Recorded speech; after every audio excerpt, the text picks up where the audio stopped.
Okay, welcome to Come Frank, 15th edition and the first of the World Cup WMRA with current defending world champion from the United States, Grayson Murphy. Welcome. Thank you so much for having me. Well, it was a pleasure to see her racing at Patagonia, which unfortunately was a double win for the States, even though the Spanish team was there. How do you remember the Patagonia World Champs with Joe Gray as male champion and yourself as female? It was a great experience. Joe and I see each other a lot in the States at races still, so it's fun to see him, and we like to win together, so that makes for a fun time at races. All right. So, a lot of time has passed, and in that time, Grayson also pursued a different dream, which was the dream of being an Olympian. Almost there. What happened? We have the Olympic trials in the US, so there's one race that decides the team, and I was 7 seconds off of the Olympic team, so came very close, and we'll definitely try again for Paris and the World Championship team, so looking forward to it. Why that event particularly? Why steeplechase? I was put in that when I started running, and I've taken to it, and I enjoy it as well. I just like the long distance events, so Paris may or may not be steeplechase, but it will be fun to explore the events. Okay. Well, so one dream shattered, but when she made the comeback to mountain running, we had the national championship in the States, fast course, up and downs, and funny enough, the winner, male winner, was Joe Gray, and the female winner was... Yep. I said we like to win together. How did it feel to come back, see your mates again, race again, and win? Feels good, right? Yeah, always feels good. All right. And then lately, Grayson chose to fly over to Europe and get a taste of the World Cup. And she went to arguably one of the hottest spots for mountain running, which is Italy, and within Italy, the Trofeo Nasego, which has two events, the vertical and the Trofeo.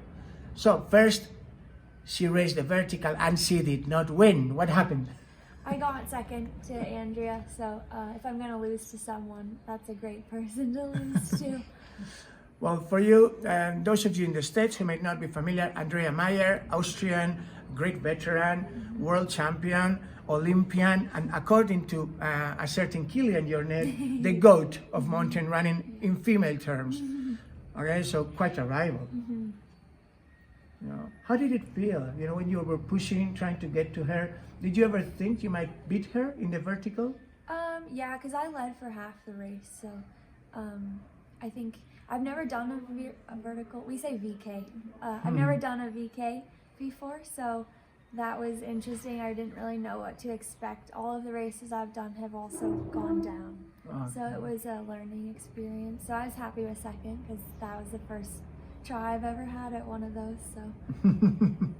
Okay, but as they say, revenge is best served in a cold dish. So the day after, they had the up and down, the classic Trofeo Nasego. And what happened? How did the race go? I just went out to the front and pushed the pace and won. And never look back, as they say. She who dares may try to follow me, right? Exactly. Okay, but nevertheless, the competition was fierce. It was a great race. How does it feel to be racing the Africans? Good. I think I've definitely had more experience racing Africans on the track and the road, so it's fun to have them now on the mountains too. But yeah, all competitors are worthy, so I don't care where they're from. Unfortunately, in Patagonia, they had problems with the visas, the Africans. We couldn't race them. In Andorra and Poland in 2018, they took up to 5 slots from the 6 in the podium. Wow. So hopefully we will be looking forward to racing them again, hopefully in Thailand. Yeah, yeah. Fingers crossed. Well, next main objective would be the World Champs at Thailand, hopefully February 22. How did you prepare for a World Championship? Last year or this year? Whatever your plans are now? Well, we're still trying to figure that out because now there's a big gap between November to February, and I was gonna do track again, so it's gonna be interesting to see how track training will work into one mountain race in the middle of that. Well, now, as being a successful mountain runner, what would you tell, girls or women which are used to running and love running, but don't feel confident of going out on the trails? I think it just takes some practice to get comfortable on the terrain. And then I think too, you just gotta look up and enjoy the views, and that usually makes it easier to keep coming back even if the terrain is difficult or steep. Any technical suggestion on how to handle the uphills or the downhills? The uphills I think is all pacing. So just getting used to figuring out when you know where your line is and how hard you can push up the hill. And then the downhill, I think a lot of footwork. If you haven't played soccer before, the ladder drills are a really great idea to just get the coordination down. Unfortunately, in the States, some people tend to think that mountain running is equal to ultras. Right. However, in Europe, there's a huge culture of short, intense, agonic, exciting races. I would say Nasego was 21K plus 1,300, and you could have your whole life passing by you in that term, right? Yeah, I think we definitely need to get more people into mountain running in the States. It's not ultras. I'm not doing ultras right now. And it's really fun, and I'd love if I could bring some more people along to try it out.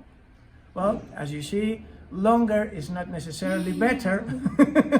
Okay. Well, thanks a lot, Grayson. Thank you so much. Good luck. Thank you.